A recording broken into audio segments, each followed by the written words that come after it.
tsara marihana fa musclé ny fisamborana ny Rinara Kotomanga satria tena nanohitra ny mpitandron'ny filaminana izay sambotra anazy izy ary nisy naratra voakaikitra tamin'ireo mpitandron'ny filaminana izay sambotra anazy zany hoe potentiellement violente izany dia tsy azo apetraka amin'ny toerana mety hoe ahafahana manao zany violence zany. Raha ministra Zorabefatra Real TV tena fantanina mipetraka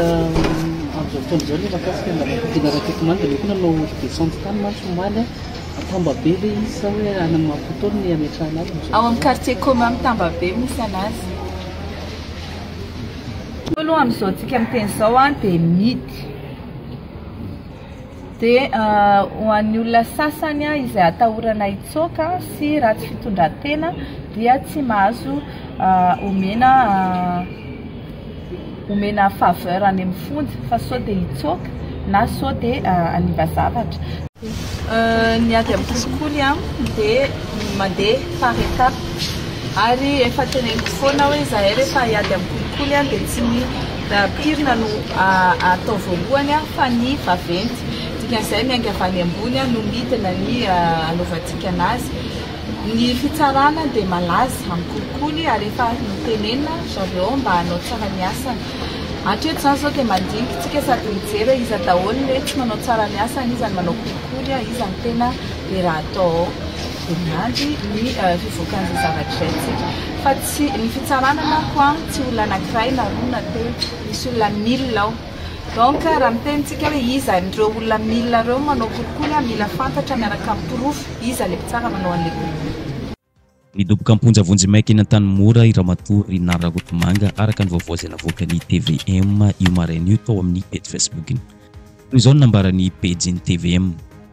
Taorian'ny fanadihadiana teny amin'ny PAK dia nidoboka amponja vonjimaiky eny Antanimora i Rinara Kotomanga.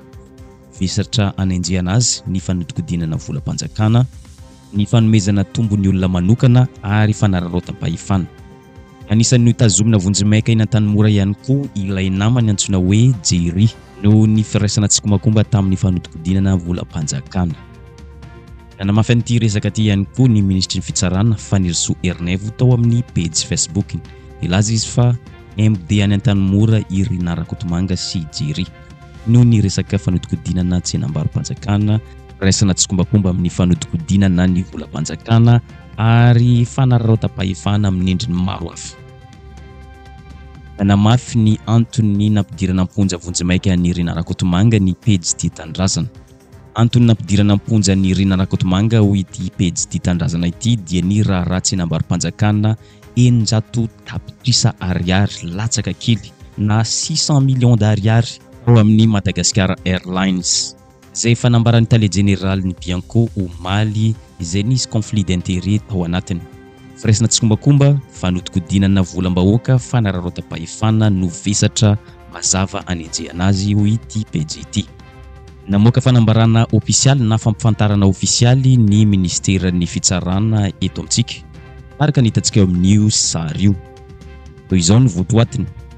Ny 14 Novambra 2024 dia natolotry ny Bianco teto amin'ny fampanoavana ambaratonga voalohany teto amin'ny tenim-pitsarana manokana iadena amin'ny kolikoly Antananarivo i Ramatoa Rakotomanga Ajaniena Rina sy ny namany izay voaroroy amin'ny Rara Madagascar Airlines sy ny orinasa Pro Béton Salut mikasika ny tsenam-barom-panjakana ho fanatsarana ny trano militaire Madagascar ao Toamasina izay mitentina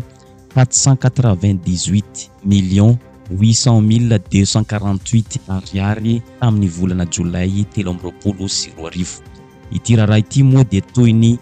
fitoroana voarainy birao maleotena miady amin'ny kolikoly ny 12 Desambra 2024. Marihana fa nahitana tsy fanarandalana maro ny fomba nazahoana orinasa Pro Béton Salut izany tsenam-barom-panjakana izany.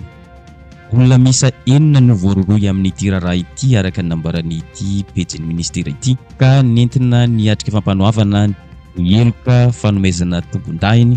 ny fanolanana tombon-tsoa, osika sy ny fampiasana osika, fanodikodinana volam-panjakana, famotsiam-bola ary firaisana tsikomakomba amin'izany no anenjehana azy ireo. Aorian'ny fisehoana voalohany teo anoloan'ny mpitsara mpanao famotorana dia miisa 5 no nahiditra amponja vonjimaika eny Antanimora. Iray amin'ireo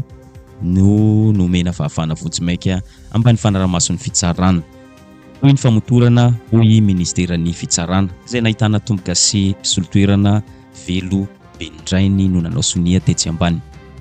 Notazonina tao anaty selula moa Irina Rakotomanga nanomboka ny talata iraika amin'ny 10 novambra nanaovana ny fakanambavany azy tao amin'ny Bianco. Raha notazonina tao anaty barao kosa i Arlala Ramanantsoa ben'ny tanàna n'Antananarivo renivohitra sy i Claudia Andriatsitohaina vadiny ben'ny tanàna teo aloha Naina Andriatsitohaina raha nambarany tale général ny Bianco ho an'ny androan'izay. Tozorabefaritra Andrirabesotra. Nandahakitsirano ny fiantsonana ny convocation nataon'ny Bianco Irina Rakotomanga sy ny sakaizany ka izay no nahatonga ny fisamborana azy ireo ho ny tale général ny Bianco androany. Ny tena fisamborana nisy zany dia nakasika ny madame Irina Rakotomanga zany sy ny sakaizany. Iny zany ny tena hoe nisy ny arrestation izay tsy maintsy natao tao anatin'iny. Satria rehefa nandefasana fiantsona dia tena expressément namaly mihitsy nandaha le sakaizany moa tamin'izay satria misy étape moa anatin'ny investigation ty aloha touchena zay vao mitouché amin'ity dia nandaha tena nandaha expressément nanoratra taminay mihitsy hoe za tsy ataonao enquête sisa malohana an'izany mazava ho azy fa misy résistance opposé dia tsy maintsy miroso zay amin'ny arrestation. Ny polisy pirenena no sahana ny fisamborana ny Irina Rakotomanga sy Jerry Sakaizany ho ny tale général ny Bianco. Telo tapitrisa ariary izy ny sarany lany tamin'ny fisamborana azy ireo tany Antetezam-Baritoamasina ny alatsinainy 10 novambra 2024 lasa teo. Fisamborana zay natao iny dia amin'ny teny frantsay moa ça nous a coûté tena hoe tsy fortune moa zany fait somme d'argent 3 millions d'ariary ny koany mission nandianana nanaovana ny tany zany hoe latsaka kely ao anatiny. Ny PAC Irina Rakotomanga ary izy sy ny vadiny moa zany no miakatra eny amin'ny PAC. Raha ny fantatra loatra eto dia no ilay raharaha Madagasikara Airlines zany. Izay no fiazakazaka ny toetra raha hoy satria tsara ho fantatra zany ary tsara ho fantatritsika rehetra izay mpanaraka ny fandaharana ihany koa satria ao anatin'ny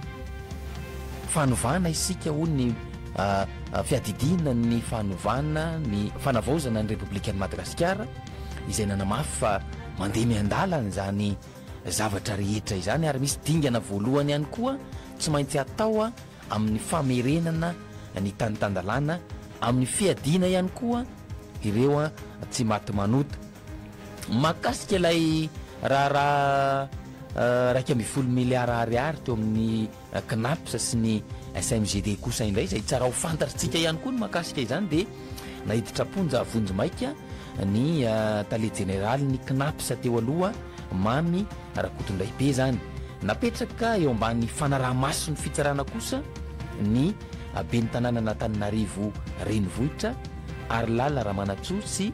Claudia Andriatsitohaina ny tale général ny SMGD ary olona misy telo hafa taoriny ny akaran'izy ireo fampanoavana teny amin'ny PAC Omaly alakamisy 17 ny volana novambra zany hoe omaly ireto olona ireto izay voaresaka tamin'ity raharaha SMGD sy ny CNAPS ity izy ireo izay voaroroy tamin'ny resaka findramam-bola 1.1 miliara ariary nataon'ny SMGD tao amin'ny CNAPS tamin'ny taona 2022 zany hoe tamin'ireo olona miisa 17 niakatra fampanoavana omaly zany dia no afahana vonjimaika ny folo tamin'izy ireo raha ny loharanom-baovao hatrany raha ny vaovao misy hatrany ary miazakazaka hoy azy zavatra izay dia ny tale général ny CNAPS teo aloha zany Mamy Rakotondray be no nahiditra ponja vonjimaika ary eo ambany fanaraha-maso ny fitsarana kosa ny ben'ny tanàna n'Antananarivo renivohitra Ramatoa Arlala Ramanantsoa sy Claudia Andriatsitohaina izay tale général ny SMGD moa zany mazava ho azy ny antony ilazantsika an'izany dia le hoe miazakazaka ny toetra raha miazakazaka ihany koa ny raharaha-pirenena ka tsara amintsika malagasy tsara amintsika rehetra izay efa niroso ary nanio fahavononana iroso amin'izany ataontsika hoe fanovana izany a no mahafantatra izany rehetrarehetra izany. Misy ihany koa moa ny fionan'ny bianco amin'izao ora itenenantsika izao a eny amin'ny bianco eny ambobao eny a fionana amin'ny mpanao gazety anaovana ny tatitra hoe nasina ny zavatra nisy ary ny tsara ho fantatry ny olona ihany koa dia hoe nanahoana izay zavatra nyseho izay teny anivon'ny bianco raha ohatra ka ny teny anivon'ny pak omaly sy androany a ireo resantsika ireo satria raha ny teny anivon'ny pak omaly sy androany zany araky ny voalazantsika teo a dia ny raha mahakasika n'ilay SMGD sy ny knapsa no niakatra fampanoavana teny amin'ny pak omaly a ary te amin'ny ty androany ity kosa ny raha mahakasika ny Madagascar Airlines zany a no iakaran'ny Rina Rakotomanga sy ny vadiny moa zany a eny amin'ny pak amin'izao fotoan'izao ary ezahana ho ampitaina amintsika ny tsara ho fantatra mahakasika izany a ezahana ho ampitaina amintsika eto ihany koa ny vokatra izay fanadiadiana sy ny fitsarana eny anivon'ny pak izay ny tsara ho fantatra mahakasika aniny satria dia any avokoa ny masony rehetra amin'izao fotoana izao satria manoloana ny toejava-misy hoe araky ny teneniko teo a ny toejava-misy eto amin'ny firenena ny ainga tamin'ilay fitakin'ny vahoaka malagasy ihany koa dia efa nihitatsika ary efa fantatry ny rehetrarehetra iny fa ny premier ministre lehibe ny gouvernemanta no ataontsika hoe nampita toromarika mazava ho an'ny ministry ny fitsarana na ny pitahiry ny fitombo-kasempanjakana hamongorana ireo tsy maty manota eto amin'ny tany sy ny firenena. Araka izany moa dia tafiditra ao anatin'ilay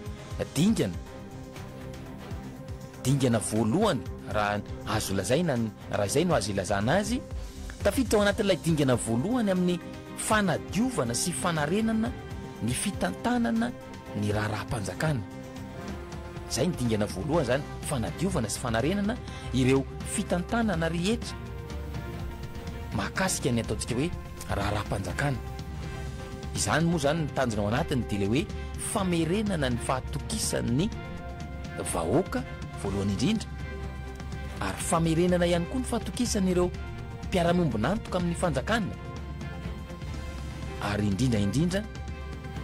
tafiditra ao anatin'ny politika ny fanavaozam-pirenena zany